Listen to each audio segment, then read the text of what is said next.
Black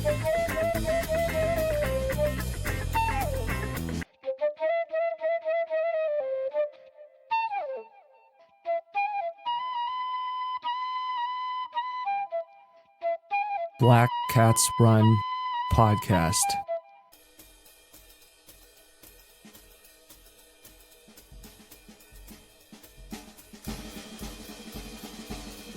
I'm Tristan Black Ingersoll. This is Black Cats Run.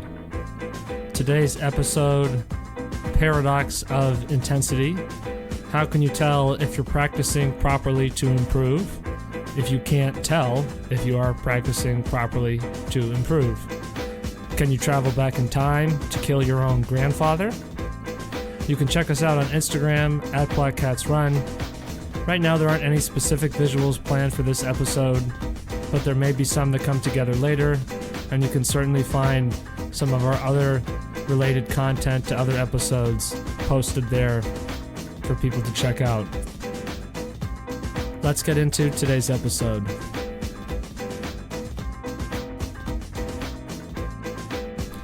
Can you travel back in time to kill your grandfather? Seems like a good place to start. There's a paradox here, and for people who don't usually think in terms of paradoxes, I think this is a good way to establish a common understanding of what we're referring to here when we're going to talk about the paradox of intensity and identifying, defining, and creating kind of an understanding of how you can utilize the recognition of that paradox of intensity is what this episode is going to build to by way of conclusion. Let's go back to the concept of killing your grandfather. You can't travel back in time and kill your biological grandfather. Now, some people may have already figured this out, but let's talk through this, right? Reason through this problem. So if you travel back in time and kill your biological grandfather, then you won't exist, and you won't exist to travel back in time. And this is sometimes used as a concept to sort of help articulate why the concept of time travel is not really possible. But I think there's other things, more practical ways that you can demonstrate that, such as the way in which, space-time functions versus our social construction of the concept of time, etc., etc. So that is the idea of a paradox, right? That in theory, you should be able to travel back in time, right? And then kill your grandfather. But then if you kill them, then you aren't able to travel back in time, right? And that's kind of the thing that people generally see with paradoxes, is that it seems both sort of like true and untrue at the same time. And if you want a simpler example of paradox, this sentence is false. That's a paradox. So you can find lots of examples of these online if you get, really into that as a concept. But some people, we start to identify these a lot. It's like learning a new word. Once it's introduced to your consciousness, you start to see it everywhere, to the point where it seems like society has sort of agreed that now that you know it, they start to utilize it for your benefit. But I think it's really indicative of how when we don't know things, we basically are oblivious. And maybe that also relates to the Dunning-Kruger effect, which is that incompetent people perceive themselves to be highly competent, and competent people perceive themselves to be incompetent, because the more you know, the more you realize that you don't know. Right? You get a sense of the unknown increases sort of exponentially, whereas the knowledge you can actually acquire increases maybe more arithmetically. So the intensity paradox is our goal in understanding. But another paradox, before we get to that, sort of for our first kind of exercise paradox here, and there might, we're going to try to keep it under control here, right? Not try to overwhelm ourselves with too many paradoxes and get lost in the weeds. But a intermediary or starting paradox in exercise is that the training that makes you better makes you worse. Okay? And I have an example that's illustrative of that. And that's not something that has necessarily as simple a logical explanation as the grandfather paradox, but And that's why sometimes recognizing these paradoxical elements are difficult. And the paradox of you, in order to get better, the training that makes you better makes you worse, I think is a root cause for a lot of the kinds of strategies that people use in training that don't really work and don't really make sense, such as people pursuing the concept of speed work. I think the notion of speed work having particular utility is definitely very specific to running, but I think it exists in other sports with similar components. And I think that paradox of you're doing things that are making you better, but the evidence seems to suggest that you're getting worse, and it causes that strategy to evolve. But if you recognize that paradox, then you start to see those strategies as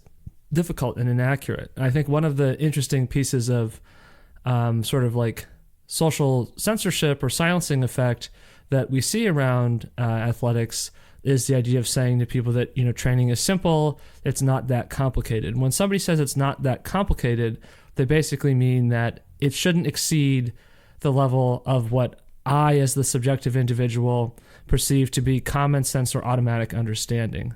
And I think that the goal of understandings is to make them feel simple, but that's a product of genuine competence versus this idea of my understandings are simple because I believe everything should be simple. And if I encounter anything that's complex or new, I'm going to avoid it, right? So that's kind of a distinction to be made there. And then, the intensity paradox, which I think is related to that paradox of when I train to get better, I get worse. The training that makes me better makes me worse. I think the intensity paradox is a matter of perceptual outcome, as it has to do with beliefs around dose effectiveness is determined through your perception of intensity. And, it's a narrative that we see. I know I've made reference to this before on another episode or two, but it's something that's prevalent in the current rhetorical space around sports and athletics, which is, I went to a really dark place on this one.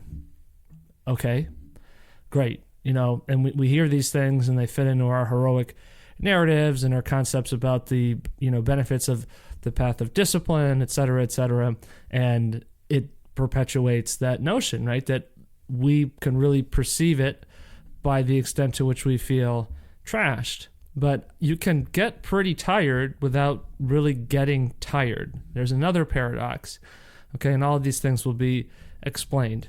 And I think the structure and the nature of these paradoxes are really more so a product of a lack of understanding of what actually goes on with this stuff. I don't think it's like inherently like this vault of mysteries that, oh my goodness, this is riddled with paradox, because if you understand a paradox, it kind of starts to like lose its specific sort of mystery because you make sense of it. And once you make sense of it, it's like the paradox is there, but it no longer is difficult to understand. It no longer seems contradictory because, you've explored the evidence. And that's where the rational approach of positing possibilities and then looking to sort of verify through practice is really important, is really essential to all of this stuff. So let's explore this paradox of intensity through a specific question that will also tie into some other concepts, and I think will maybe fill in answers or suggest ideas that other episodes might have set the table for.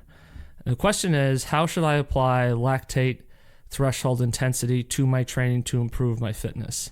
Because I think if we're going to really acknowledge what's a driving reason why people consume information and efforts to try to articulate ideas about training, is to try to make a determination directly, actionably, and like specifically in a like given session, what is the thing that I need to be doing? How should I structure, plan, or organize?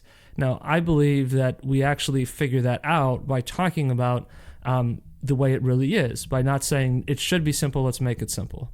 I think that the market around athletic events and coaching for athletic events is such that it encourages the creation of answers that are consumable, not answers that are valuable. And that's where you have that, I think, an oversimplified dynamic of that market concept is to say that the customer is always right. And the consequence of saying the customer is always right is essentially that you're left with this situation where the people, if you will, are basically deciding what training is or isn't. And as a consequence of that, right, the incentive for the people dispensing these ideas is to, and I think this is, the key thing to emphasize, is to create what they'll consume, not to create the best possible, performance strategy. I also think that, the sort of contrast to this is having some sort of nationally federated program. And I think you see clearly differences around the world in terms of how different countries have sort of created cultures around sport and to what extent public funding is available to support that. And it might seem like, well, that's going to be better because then you don't have that, market bias. You have just like people going in there, and everything's evaluated based off of results. But that's also limited because that's going to be influenced by the institutional norm, and then people who don't seem to be responding to the protocols that are in place will just sort of get voted off the island, right?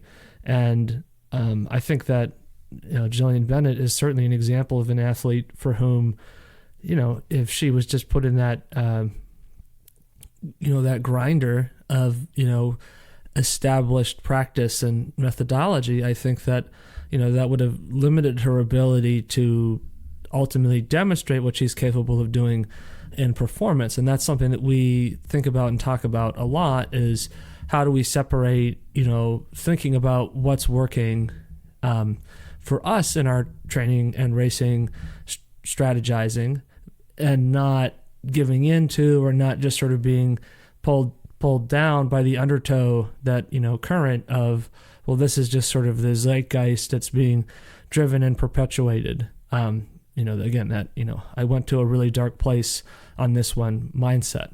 And I think, that dilemma, right, is what's making it difficult to do this. And so that's my argument, I guess, in a sense, for why I don't think there are really simple answers to this. And I think that people who feel there are simple answers either have a really developed understanding to where their competence and understanding makes that landscape of ideas become simple, or there are people who are, selling you snake oil because their level of understanding is either constrained so much that they actually believe it's that simplistic, or they've sort of calculated that, what's profitable for me is to create something that people are willing to consume. And a lot of people in Western culture obviously have this worship of the free market because they've been taught to perceive free markets as something that perpetuates democracy. But, free markets just perpetuate people trying to make money, right? And sometimes good things come out of the competition in those markets, and sometimes they don't. I mean, national sports federations can lead to state-sponsored doping, and individual performers can, do doping on their own. And, it's not like there's this one system that's somehow creating this virtuous moral outcome. And I do think that there are some fundamentally true things, but, and I've said this on other episodes, in order for two people to do the same thing, they need to actually be practicing in different ways, usually. It's unusual to find people who have similar overlap, and to do that, you have to find people who are kind of similar in ability.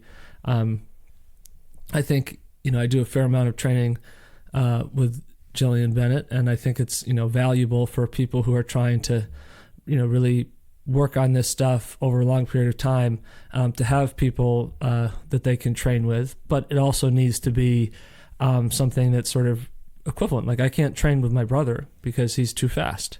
And I think the last time I tried doing that, actually it might be 10 years ago this winter now, and maybe 9 years, but I was like, I'm just going to go and I'm just going to do it. And every run was insane. And it's impressive the things that you can convince yourself to do when you cultivate that kind of mindset. But I was like, nope, I'm going to do this.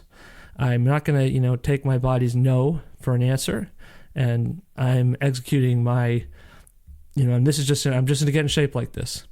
And I got totally massively hurt. And then I just kept going out and doing it. And I guess that was sort of my last great experiment with, I am just going to try to go once more through this brick wall, and I think that's when I really started to lose conviction, whatever remained, that was really the key to improving on this stuff. So we can talk about the answer to this question: how should I apply lactate threshold intensity in my training to improve my fitness? Through my example here that I'm going to offer up in a moment. And in so doing, we're also going to get towards an understanding of how does the paradox of intensity really underpin our ability to figure out how to apply this. And essentially, I'm going to suggest that we have to think about intensity very differently if we want to be able to use this kind of a training strategy effectively. So the context here is I ran a half marathon this morning, the Millennium Running Shamrock Half in Manchester. It was basically 136 or 135, so 7:15 pace. And I really felt the fatigue from the training that I've been doing. I was hungry when I woke up on Thursday, my legs were exploding, just walking up the stairs before I even got to my second LT session.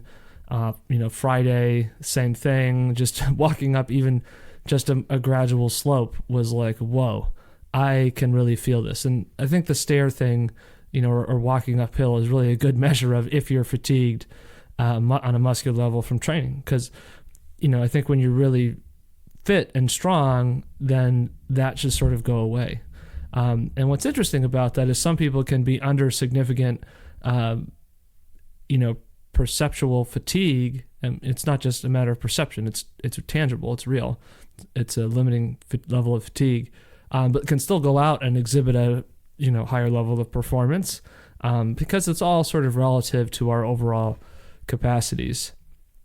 So, and I usually don't feel hungry in the morning. I don't eat breakfast most of the time because I'm just not hungry. I might eat peanut butter crackers, but that's just not, and it's not something I need to do. I know some people think that eating in the morning is something that's better for your metabolic, health and helps you be skinnier. And, actually, if you look at that, that's sort of an urban myth as much as anything else. There's really no evidence that supports that. It seems to be the case that, for most of us, if we're kind of in a good mental health space anyway, eating as we feel is pretty good, along with hydration, right? Drinking as we feel seems to work pretty well. I think the food issue, you can go crazy on that stuff, but I think it has more to do with the caloric density of what you're selecting and how that gets to feeling filled, and to what extent you can kind of manage your sugar addiction. I think basically everybody is sugar addicted. If you don't believe me, try cutting everything with carbohydrates and see how long you can go.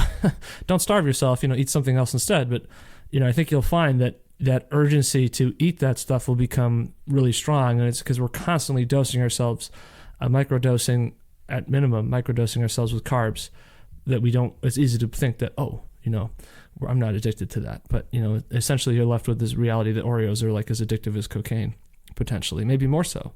So fatigue is really present, evident. It's a real limiting factor.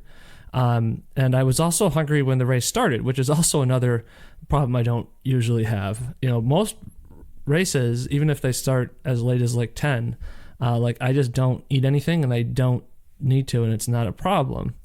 But I felt hungry when the race started, and I kind of had this lethargy where I didn't even want to reach into my pocket and bother taking out the maple syrup that I had. And I had last done this race 2 years ago, I think, and they had actually had a bunch of untaps out on the table. So in my head, I just, of course, assumed that, well, whatever, I'll just go by a table and then I can just grab something. But I think that lethargy and like, oh my God, if you can't even, reach into your pocket to take out, maple syrup, then I think like that's saying something about your energy level, right? So if you can't do that, motivate yourself to do that, it's probably not, you're probably not really in like a really high performance state. You're probably not going to show your best possible result. So this is also a time of year where I start changing the volume of what I do because of the weather. And the changes with the bike, I switched to working out outside, weather permitting, and sort of over the next couple weeks, that transitions to basically doing that, all outdoor riding. I might experiment this year with using the trainer to do LT workouts, but I think that's really going to ultimately depend on whether or not it's too warm indoors to try to do the workouts well. Because if it's just too hot, that's not, to me, it's at a certain point, it's not worth it, because I am not a for-profit athletic performer. I'm a for-enjoyment athletic performer. So I'm not going to torture myself beyond a certain extent. Although some people might say that I already torture myself a ridiculous amount in the pursuit of this stuff. So, right, I suppose we cultivate our own norms around what is and isn't challenging. But that switch goes from 60 minutes to 2 to 3 hours. So Tuesday, I LT'd in the AM and running session, and then did a 50-mile ride in the afternoon where I normalized LT power the whole ride, which was about like a 2 hour and 50-minute-ish ride. So pretty close to 3 hours. And I got surprisingly hungry doing that too. And I usually never get hungry on the bike. But I I only brought 75 grams of carbs, and I took all of them, and I was still like basically trying to distance my mind from how hungry I was feeling and not like let that overwhelm me. But I think that suggests some interesting things about the level of stress and therefore the level of intensity that's happening in the training. And I think doing this half marathon, to be fair, was just like probably a bad idea. I was happily finishing my session on Thursday. Thursday I also did double LT. I did LT run, and then I did LT on the bike, this time inside because it was pretty cold. And then I went to sign up afterwards, and I realized that the half marathon was going to be on Saturday and not Sunday. And then I realized I was screwed. I had sort of thought, well, I'll finish this that I'd scheduled for myself, and then I got 2 days where I can go pretty easy and I'll be good. And once I saw that it was like basically the next day for all intents and purposes, I realized I was just screwed. And what's interesting though is that when I went out to do the run, I frankly wouldn't call it a race because I think I would be misrepresenting my level of effort. And I'll explain more about that. But what was interesting about the run is it felt very slow the whole way. Very much, that kind of holding back feeling. I didn't, and it was clear though I also couldn't, even consider trying to, push the pace or try to feel like I was charging. And I don't know what happened to heart rate the last 5 miles because the strap was cutting into my skin, so I just ripped it off. But it was in the 170s for the first 8 miles until I took the strap off, which is definitely probably about my lactate threshold intensity for running, approximately, right? It's kind of hard to use heart rate to get too specific with that. But like when I did the 50K gravel run race, Death March in Nebraska in August, total out of shape train wreck run, my heart rate was under 170 for about 23 and a half miles. And it was basically after that point that, it started going up into the 170s and the 180s. And that's when I really felt I was sort of on the breaking point of conversational capacity, where like I could talk, but like I didn't want to. And I think a part of that may have had to do with like, just total level of fatigue. And really the rest of the way in on that, I, had a period where I started to get up towards 190, but then, ended up sort of settling around 175 to 180. And I think that was at that duration of work, because overall that ended up taking 4 hours and 49 minutes of running, on the dirt roads, which like adds an additional level of fatigue and, slows you down a little bit too, therefore extending the duration of the work. I think that like you kind of realize, okay, you can sort of get up to that point, but then like it's hard to really go over that, either for long periods of time or unless like you have a reduced level of fatigue. And so in the context though of this half marathon, I couldn't push into that state of, battling the growing muscular fatigue. And that 50K, for example, even though it was really long and the heart rate was, rising and I was starting to feel worse, I was able to keep running and I was able to handle that increased perceived exertion and handle the muscles getting heavier and heavier and just keep persevering basically in, putting out the work, putting out whatever that force was, keeping that basically steady, to, run. And I think when you're able to run through that or ride through or run or ride or swim or ski or skate or whatever, rollerblade, I don't know, right? But if you're able to get into that level of my legs are sort of protesting, but I can keep powering forward, I think that's when you can really say, okay, I'm racing here. And to me, that's what racing, the distinction between a race versus a run is, at least in terms of like performance and what you're doing, because the ability to push deep or into the muscular fatigue state and that sort of seizing that bull by the horns and bend it to your will. Or another way I think about it is the distinction between,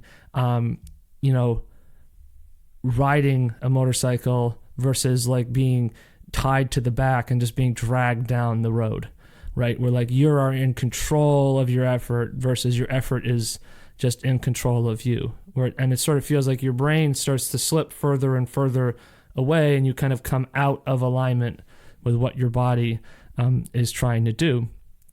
And, sometimes it's like somebody like pulled the drain from the bathtub or you're in the shower, but like no water is coming out. And I think if you can't sort of get into that state, then I think you haven't raced.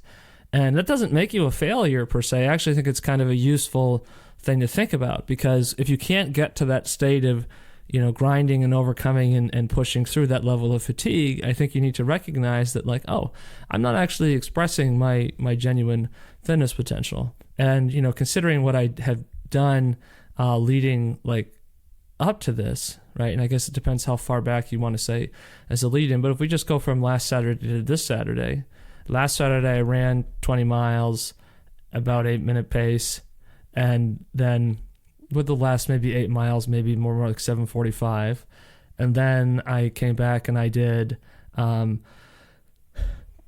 by 2 minutes threshold on the bike, and then I did 2 sets of 10 deadlift and squat at 245.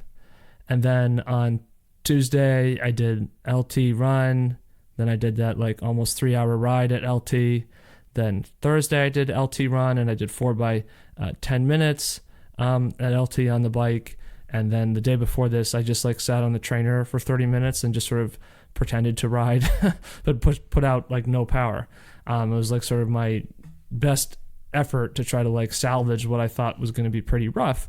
But I think all of this like points to the issue of fatigue, right? And like those things weren't things that were not doable. And my reference point, from my experience, and I think a lot of people have this experience, my reference point for, what is training and what are workouts is something where you sort of achieve a state of failure and the exhaustion is like complete, but you're getting this like neurochemical like rush from doing something that was like really intense and dramatic if you're able to complete it well, and you feel like you do if you have a good race.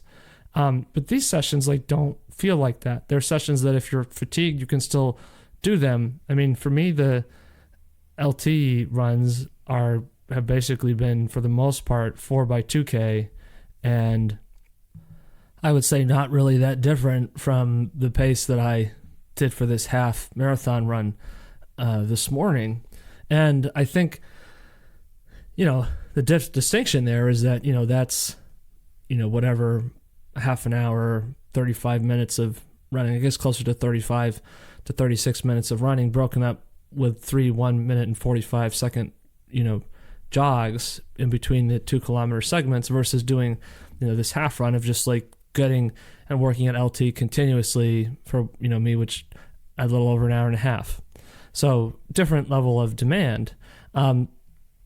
But I think, when we look at this concept of intensity, then we also need to look at the concept of training strategies, because there's going to be a relationship between training strategies and the level of intensity that we experience.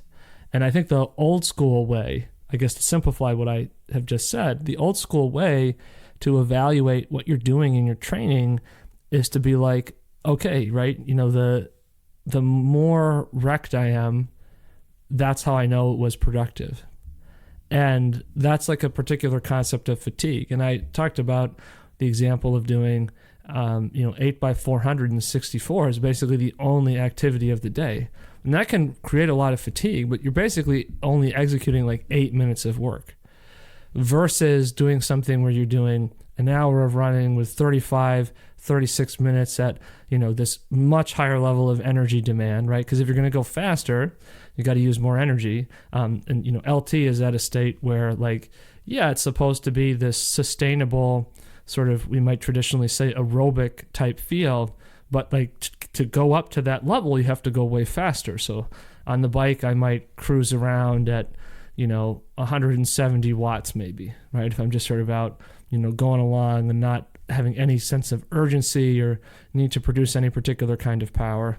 Then if I do, on the bike, if I say I'm going to do LT, right? So I might be adding, use the example from the other day, right? Now I'm normalizing 244. Well, to get that power, right, that comes from, right, energy, right? In a sense, I think of your body as sort of using its own form of kind of cellular combustion, if we want to use that as a metaphor, to create that, right? And that's consuming way more energy.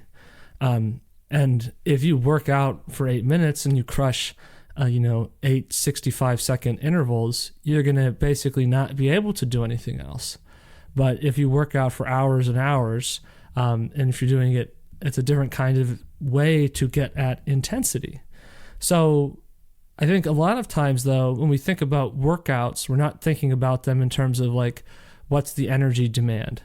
So one of the things that seems to have been popular is to do 4x2K and 1K stuff. And I think that's where, it's kind of what way's the wind blowing. And when people see people post stuff on YouTube or wherever, they're seeing these examples and it's, okay, this is the top individual male, female athlete, whatever, and this is what they're doing. Well, we need to emulate that, right? And to a certain extent, they're emulating each other. And that's the Nash equilibrium behavior is if Gustav and Christian are doing 4x2K workout, then everybody else needs to do 4x2K.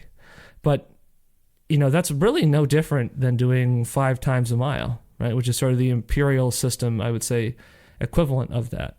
The faster you go, right, the less and less additional time you're doing between that a mile repeat and a 2K repeat. At my tempo, right, I'm only adding another minute and 45 seconds maybe. So it's really not a significant departure. And I think, I like to make changes in organizing this stuff because I think a part of it is playing mental games with yourself. I used to switch to counting down in the swim set, for example, when I used to do swim team and do swim workouts. It would be a bunch of reps and, I would count up to halfway and then I would count down, and it felt mentally easier. So, for example, doing 4 bouts of work, feels mentally, more approachable at 5:30 in the morning than doing 5 bouts of work. But if I was maybe working out on a track, maybe that would be different. Maybe I'd be psychologically more comfortable doing 5 times a mile. But they're both 8,000 meters. And if you're running them at the same tempo, you're basically accumulating the same number of strides, the same number of muscular contractions. You're accumulating the same level of work. And the recovery is really just sort of like, in theory, you maybe wouldn't even maybe need that recovery, but it's just a way to kind of throttle and manage what you're doing. And, if you're actively using the lactate meter, by the way, right, that's when you're maybe checking periodically. But, the recovery is to enhance the quality of the practice. And so you kind of take as little rest as you need when you're working aerobically to make sure that you're enhancing the quality of the practice. Because, if you go out and you're having an off day and you start deteriorating in a 5-mile steady state type run, then, well, that's not really that great. You use these rests and it can allow you to maintain the quality of the practice. That also means, though, that you can maintain the intensity of that practice. Whereas if you went out and you say, I'm just going to do 8,000 meters or 5 miles of continuous steady state running, I think what then you can recognize is like, okay, because this is all in one thing, are you going to then maybe like pace yourself more accordingly? But the ultimate goal is to kind of access that intensity. So you want to be manipulating sessions to do this. But like a lot of what we're seeing right now in terms of what's sort of on trend with workout design and workout strategies is just sort of this people doing metric system versions about this stuff. There's nothing magical about doing 1K versus doing 800. It's mostly the games that you're playing with yourself. If it's interesting to you to do 1Ks, you do 1Ks.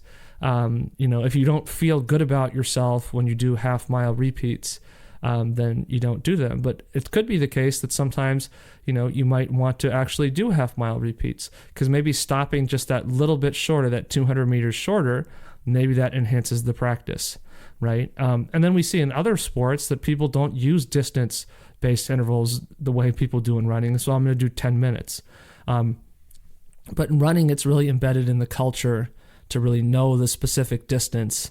And we assign a huge value to velocity that really comes from the world of, track and field in, arenas where there is not sort of like a wind factor. And obviously if it's track, it's level.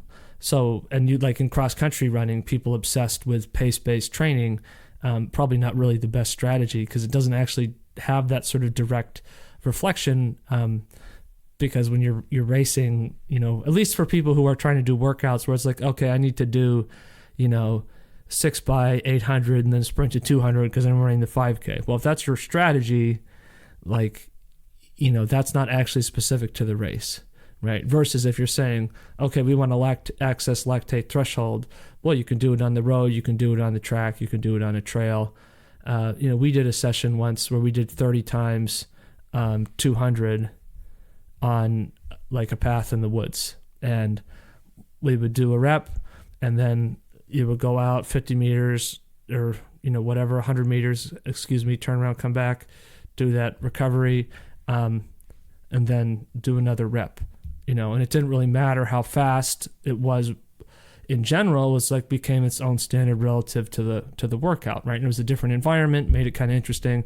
And that's the kind of stuff we want to be thinking about with workouts, because the time you spend working is more important than the distance. So when you're thinking about how do I use lactate threshold, it is about measuring and monitoring and setting an intensity based on this relationship to the mitochondrial infrastructure, but using that to then pace yourself. And then the workouts are designed based on, how long can I hold this? But you also really only want to be working at that for a more moderate amount. Like, it's actually very feasible to go out and do longer continuous efforts, especially if you're somebody who, unlike me, is more sort of stimulated and engaged by training workout sessions. Like, it's much easier for me to go run 7 to 7:15 pace right now if I pay $95 and then another $10 to run reg to go and like go to the starting line and do an event. It's much more difficult for me to, it would feel like I was sprinting the whole time, right? So I'm sort of taking advantage of that. Now, whether that's money well spent is kind of a different issue, right? But like the specific time, right, is what we're accumulating. And then you use rest to, right, enhance the quality of the practice. But more specifically than time, we could really think about the body's physiological used upness is what's important. And you're looking to stress that, right? But like, do you get to that point after 3 minutes or 30 minutes? Do you get to that point over half a mile or 3/4 of a mile, right? How are you using your intervals or your repetition structure to sort of get that? And you're accumulating that over the course of the workout. Some people design workouts where they're trying to reach used upness within every single repetition. And then the worst form of that is when you're getting to that used up point before you even finish the rep. And I worked out with guys at Bates who their strategy, apart from running in the warm-up lane, which I thought was kind of like a little bit like obnoxious, and it's very frustrating when you see people just, I mean, I guess the reality is in hindsight, it's like, I think it's more reflective of the issue with the pace, but you'd be in your group and it's supposed to like enhance doing the workout and make it easier. And like, but people, they would just be like, well, we better take it out really hard so we can hit the pace. So you go out in 30 or 31 through 200 and then come back in 37. And it's like, what are we really practicing here? But I think for the coaches, it was maybe hard to really notice that because there's a lot of stuff that's going on, but who knows what the thought process was. So the used upness thing doesn't really feel like that in a workout when you're using LT, because LT isn't a workout. And that's one of the things that's is already established itself, is there's perception that LT is a kind of a workout that people do, that people are applying, and that you do LT workouts. Really what LT is it's a observation. It's a way to sort of try to better conceptualize fitness, and it's more useful in terms of like actually executing training than these arbitrary benchmarks, like what's your PR for such and such a distance, or what's your FTP. FTP, for cycling people listening to this, the thousands and thousands of you, clawing at the Spotify app to get these pearls of wisdom, shelled out to you. Like FTP is a really stupid idea because it's a personal best. Okay, it's a personal best, and I don't care what training methodology people use. I mean, it's interesting to see those, but in terms of rationalization, your training methodology vis-a-vis the testing protocol to establish this is like does not somehow add greater validity to it, because you're not taking like a core sample. You're just taking this like surface level thing on this given day, right? So like I could take my half marathon today and I could be like, well, that was a race because it was a race event, and so that's all I can do. That's my PR, and so I'm regressing and my training isn't working, blah blah blah, right? And I know there's some people who, to be fair, right, because unless you have like some sort of standard of what's the minimum amount of watts somebody can do, or minimum velocity somebody can produce for them to possibly be able to engage in these kinds of conversations or discussions. But that kind of thinking, right, and the fact that some people might make their determination about what is and isn't worth pondering is linked to that. I think that's pretty cramping in terms of people's ability to make progress, get to where we want to be. So when we're using this, right, the FTP is just a personal best. Okay. And that's what you did that one time. Like I have a, 80-minute basically power file of me averaging 320 watts and doing 350 basically for the last 20, 25 minutes. If I just took that and said, okay, let me input and determine a training plan on that basis, that's going to be a total disaster. And I think one of the issues with then trying to use something like LT, and this is ultimately, I think LT is going to be maybe its own paradox, because I think the paradox of lactate threshold is it's going to be, it's a successful strategy that's going to be unsuccessful, because I think the consumer the market isn't going to like it. And I think that the institutional approach to training is going to have a maybe greater probability of adapting it. But, I think writ large, in general, most people aren't going to really implement it. And the issue is it doesn't feel hard when you're doing it. In a successful LT workout, you should really walk away and feel good. And I've honestly been considering maybe just like cutting leg weights from my program, or cutting the weight back to like 150 pounds instead of 245, because that is just, I think, hampering my ability to get more out of my LT stuff. But if I experiment with that, I will report back on a future episode. But what we're really talking about is that the training intensity isn't coming from workouts per se. It's coming from the schedule, and constructing a schedule is more important than a workout. And it also happens to be more complex. And as we kind of try to maybe just postulate / establish early in this episode, if things aren't simple, a lot of people just sort of like dismiss them, that their lack of simplicity or the complexity doesn't challenge people to understand. It encourages people to not engage with that. But like for my part, as somebody who, does coaching and talks to people about training and tries to give suggestions, like I can't help an athlete if they won't be consistent. If you're not consistent, then you by definition can't follow a schedule. And good training happens from schedules, not from workouts. And good training is what leads to fitness improvement. And so therefore schedules are what lead to fitness improvement, not workouts. This idea of, people who do workouts and then just sort of do, goodness knows whatever random recovery time, right? There's so much recovery trash out there that gets sold to people, right? And then you apply the recovery, and that's where you get better. And then you do another workout, and then you recover, and blah, blah, blah. That's what most people think, and they feel really good when they understand that. And it's very easy to understand. And the problem with reality is just because you don't understand it doesn't mean it's not still taking its effect. And in this case, the reality is that that's really not a super effective protocol. That's like something that, you have that phenomena of, if you take a couch potato and you take somebody who does, another couch potato, and you have one of them stay a couch potato, and the other person you say, hey, do these dumbbell curls every day. Well, the person with dumbbell curls is probably going to beat that person in a 5-mile run. Okay, doesn't mean that dumbbell curls are the way to get good at running 5 miles.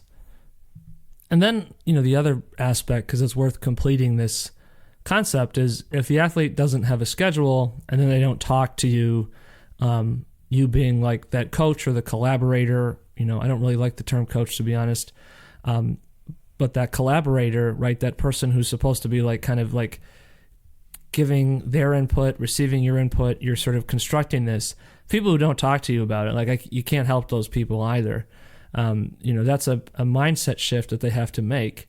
But that's sort of like, rugged individualism. It's good to have the ability to function as an independent person. We're not arguing against that. But, and ironically, some of the people who, are most struggle with that idea of that, I think also struggle with feeling, codependency. But that's a different issue. There's a difference between being dependent on somebody and losing your autonomy versus being powered through your collaboration with somebody. And people are social and they work with people. That's the sort of essential structure of human society. And all this competitiveness are things that we've imposed through the sorts of things that we have socially constructed. But the sort of more fundamental human behavior is to work with other people and get places. And it doesn't mean that working in groups, great things come from people working together, but that doesn't mean every time people work together, great things result. There's another paradox. So all a schedule, though, means, if we're going to try to establish, I think, a concept of a schedule that you can apply to any sport, but certainly any endurance sport, all a schedule really means is managing frequency and intensity of your training and trying to keep them in a range of proximal development. And the fog of war of training, especially perpetuated by elite athlete narratives, confuses us.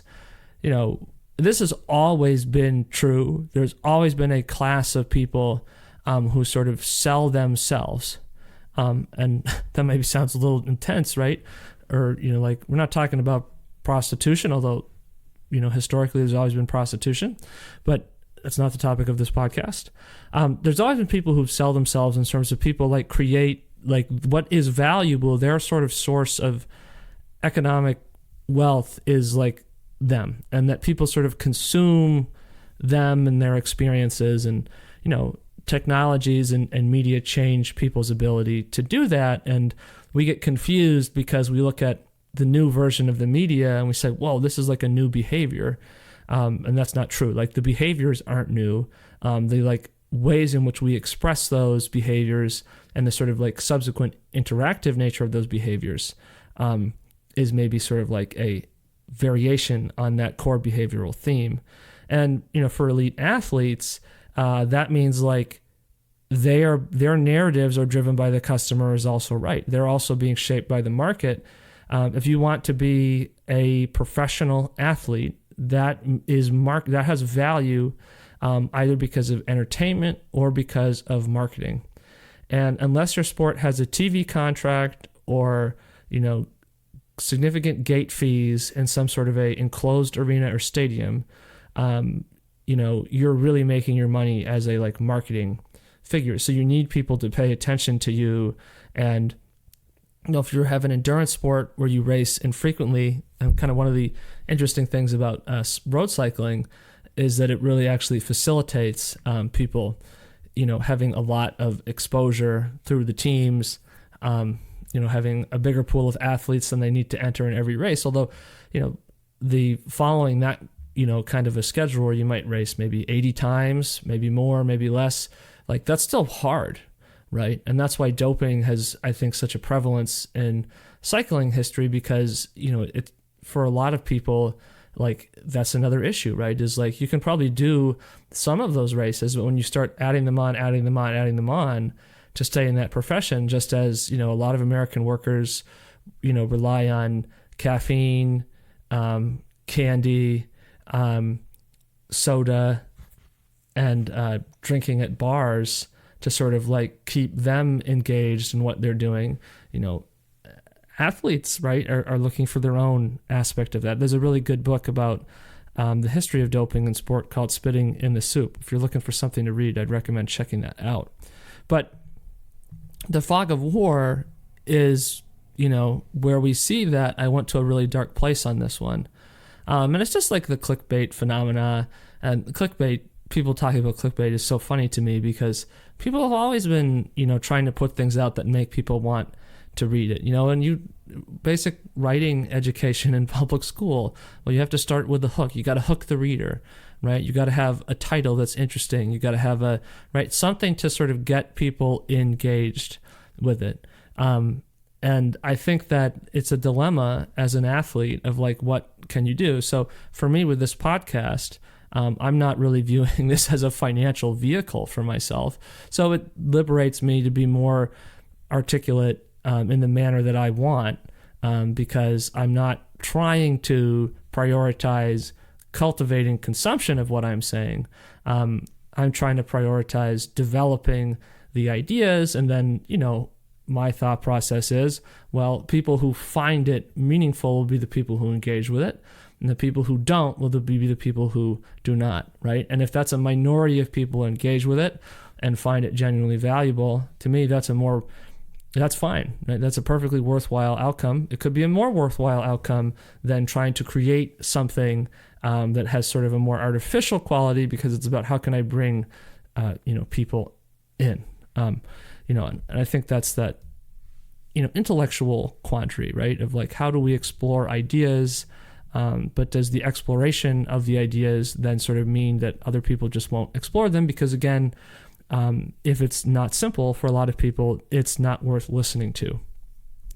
And the fog of war around training like makes our ideas about fatigue misleading, because you don't want to hear an athlete be like, oh yeah, I did that, like it was pretty good, like my legs were kind of a little bit heavy, but then like I felt fine, right? We want to hear about, whoa, that was epic, that was crazy.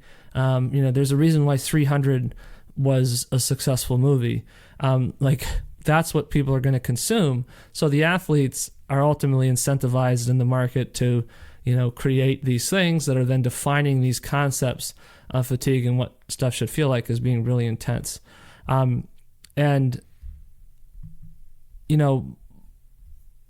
We've been sort of forced, I guess, to sort of apply this to ourselves because it's just so prevalent.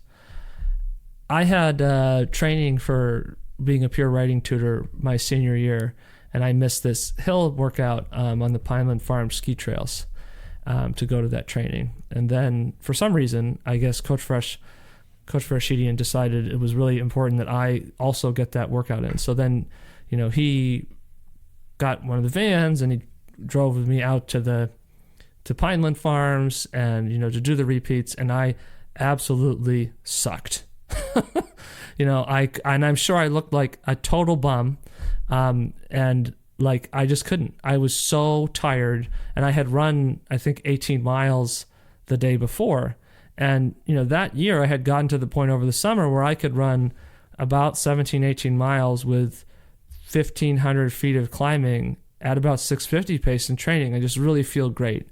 And I'm nowhere close to that now. And, I wonder, like, can I ever get back to doing that in training? But, remembering how that felt and doing that stuff sort of becomes my standard for how I'll know if I personally am really fit again. But, went to do these, hill repeats, which were on these Nordic trails, and it was sort of like a winding, but constantly uphill, 1Ks. And, I felt really bad because I feel like, I'm coming out here to do this. The coach is like taking additional time, out of his day, and the other responsibilities has to take me, who's not going to be in the top 7, in all probability, to go and do this. And then I'm like bombing it, right? I'm not even running well for me. And he didn't have anything, negative to say. I think Coach Farashidian was not generally, but absolutely a very nice and great person to have as a coach, in a lot of different ways. But like for me, like I wasn't navigating that fatigue. And, by the end of that year, I was pretty sick of running. And I've obviously have stuck with it, but, you get pretty frustrated. And when you think that you need to lean into the fatigue, and, I went from being able to run, you'd think if I was running these hilly loops in 650 pace, I should be able to run at least moderately well, in cross country, but it wasn't the case. I couldn't break 30 minutes, once again. And it's the fatigue that's the issue. And that's hard to get people to understand that, because we have this perception of, well, other people train that hard and then they go out and they run these races. And I think that it's more complicated than that, where we don't necessarily understand, that there's a lot of variation in terms of how much fatigue people are actually generating for themselves. And some people are walking away being like, well, I did a good workout. And other people like me have run to the point of absolute muscular failure, just failing to even hit those paces. So then, like, what are the principles of effective practice? I think there's 2 things that you can think about: proximal development, and then being within your proficiency level. Okay? So the belief that tolerance, right, because, and I can maybe even take a step back from that, there is a belief that performance is about tolerance. And if we can't tolerate something, a level of work, then we can't perform. And you see that a lot in elite athlete narratives, not just now, but always. Like the idea that intensive training means you reach failure quickly. That Jim Ryan's story that, we didn't think that the workout had begun until we basically were dying. But it's like easy for Jim Ryan to say. He wasn't the guy getting his, ass handed to him by the first high school runner to ever run under 4 minutes in the mile every time he went to practice. I want to know how those other guys felt. What was it like for them? It's not like Coach Timmons, produced 10 sub 4 minute milers. And this sort of the rationalization, of course, is always, well, they're not that talented. And that's where you can go, that Deus Ex Machina. You can listen to those 3 episodes. We explore that concept of, the illusion of talent is really a product of the training and the practice methods. So the belief that tolerance, right, the ability to tolerate work and therefore generate performance is proportional to exposure to stress, exposure to what needs to be tolerated, is wrong. And one of the ways we can validate this is because, you can get to the point of fatigue where you basically can't race.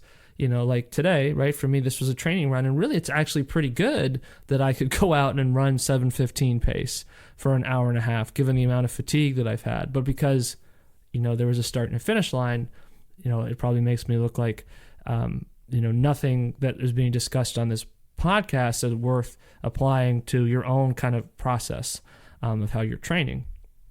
And people are obviously, one of the cool things about talking about these ideas is that people are free to apply whatever they want to apply and reach their own conclusions. And that's encouraged. But if we think about training then, instead of being intensive, like this, what is the workout model? And then we say training is extensive, what is the schedule? It's the distance that stops you, not the speed. And it's not just the distance in the workout or even the distance in the workouts if you're doing 2 sessions in a day like I've been working on. It's overall.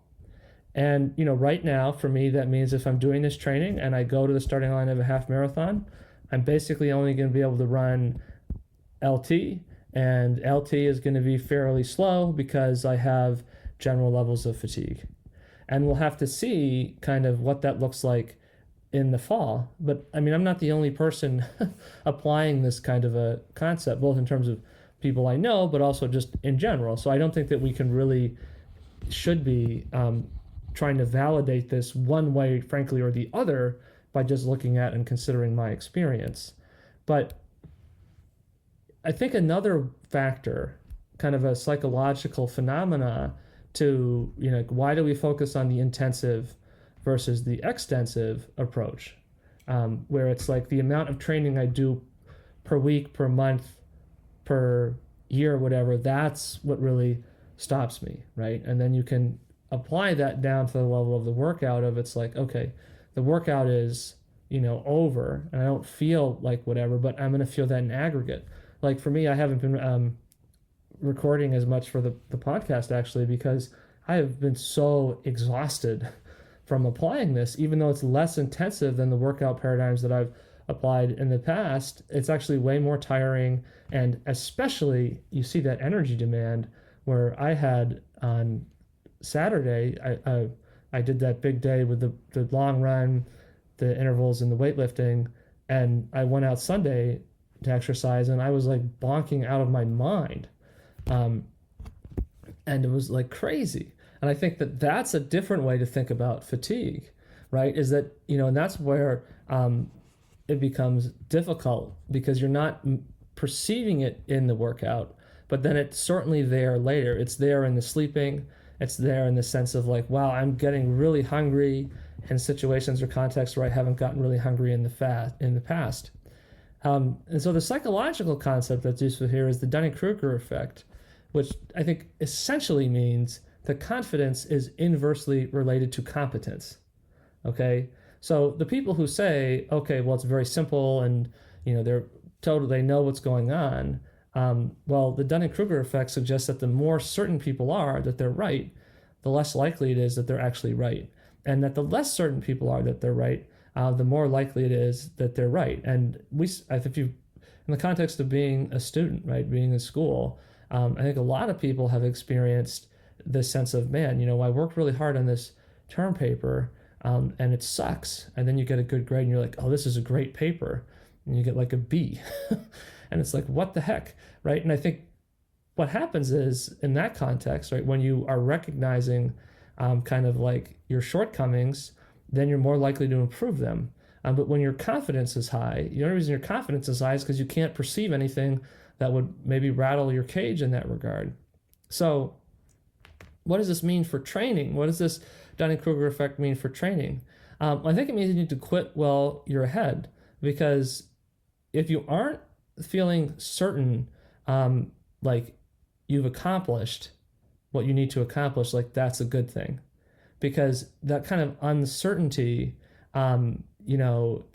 seems to be linked to a greater likelihood of competence. And I think this is valid because when you're actually doing the LT workouts, I'm not just speculating. When you do them, you finish, and you're like, okay, right? In old money, I should be doing like at least another rep, and should be at least, sending it all out. So then the paradox of intensity means that if you feel you accomplished something, you didn't. That's intensive versus extensive. The paradox is that the things that you think are productive aren't. And the paradox of intensity means also that, the more intense something is, we're more likely to view it as good productive training. But the paradox is that's not productive training.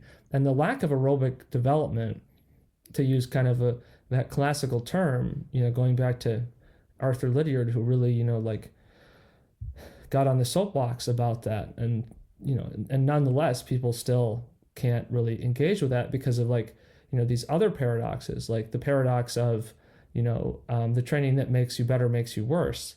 And going out and running that, half marathon, even knowing all of this stuff, it still feels like, man, I suck at running, but then you have to think through that, right? And that's where you're also seeing that, effect, right? If you're not confident that you know what you're doing, but that actually might relate to a higher level of competence because it means you're constantly questioning and interrogating.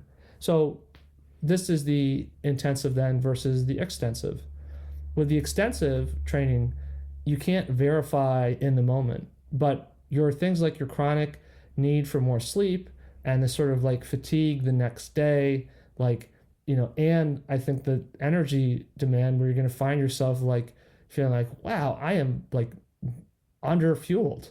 And some people who maybe never have experienced being underfueled will be shocked by how nasty that can be, and I mean, I really, maybe I should be, pleased with myself for, being able to still run, LT for most of the way. Although in the last couple miles, I just sort of really ran out of gas and just was sort of trying to float in, to the line at 7:10 to 7:25 pace or whatever.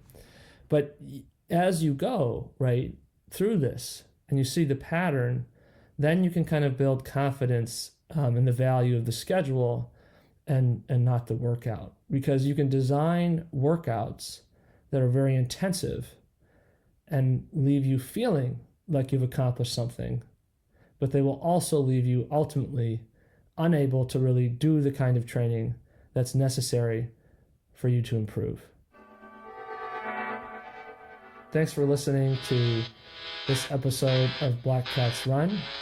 If you are enjoying the podcast, you can check out some of our other episodes. You can also check out our Instagram page at Black Cats Run. We have some different graphs and visuals related to a variety of different episodes and concepts on there that people can take a look at to help better illustrate the kind of thinking and maybe paradigm shifting in a way that we're trying to encourage people to at least consider in terms of how you think about and understand sport and how you try to train. We'll catch you next time.